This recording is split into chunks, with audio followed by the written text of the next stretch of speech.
Hi, it's Chris. Welcome back to Basic EKG Interpretation for Healthcare Providers. We're going to go over Chapter 9 and discuss paced rhythms. So don't forget your 5 rules.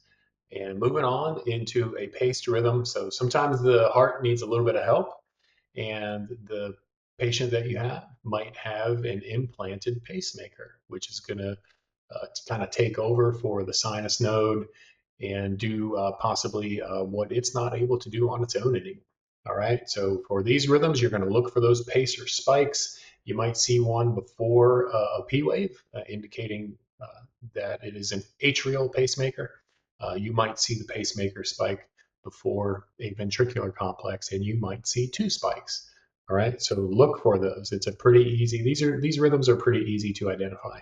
All right, so if you have an atrial ventricular pacemaker, sometimes known as a dual chamber pacemaker, you're going to see something similar to what you're seeing on the screen here. So we can measure the rate. We can go through our 5 rules and determine that our rhythm is regular. You do have these P waves after a pacemaker spike, so you can measure a PR interval.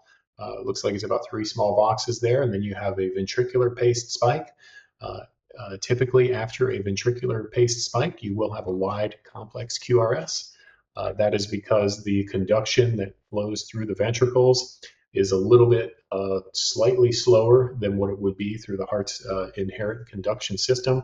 So even though the atria are getting paced in this one, which will help kick some of that blood from the top to the bottom, you still do have that somewhat of a wide complex QRS. But we interpret this as a paced rhythm. If you want to distinguish that it is an atrial ventricular paced rhythm or a dual chamber paced, more power to you.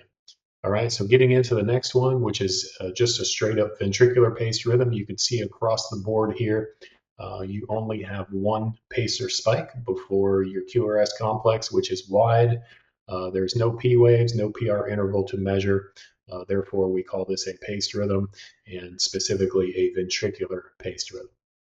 All right, so now we get into this demand ventricular pacemaker. So some people will have a demand pacemaker that kicks in if their heart rate slows beyond whatever rate is programmed into that pacemaker based on what the cardiologist determined was the ideal speed for that patient. So in this case, you can see we have normal P waves here, here, and here. They're upright, all of the same morphology, but you have a little bit of a pause here. So for some reason, that person's heart did not have an action potential, and therefore that pacemaker took over. So we call this a demand pacemaker, and you can see here all the way at the very end, their heart kind of kicks in and does its thing, and the pacemaker is not needed. So if the pacemaker is needed, it's on demand, so to speak. So we interpret this as a paced rhythm. We can see those pacer spikes in there, but we identify this specifically as a demand pacemaker. All right, and um, again, the QRS width, you note that because it's ventricular, you do have these wide complexes. So moving on. So what can happen when things go wrong? You might have what is known as failure to capture. All right. So we have pacer spikes on here that do not have a QRS complex after them or an atrial complex. This atrial complex is way too far away for that pacer to be initiating that in any way, shape, or form. And you can see right here, this P wave is right next to this pacer spike.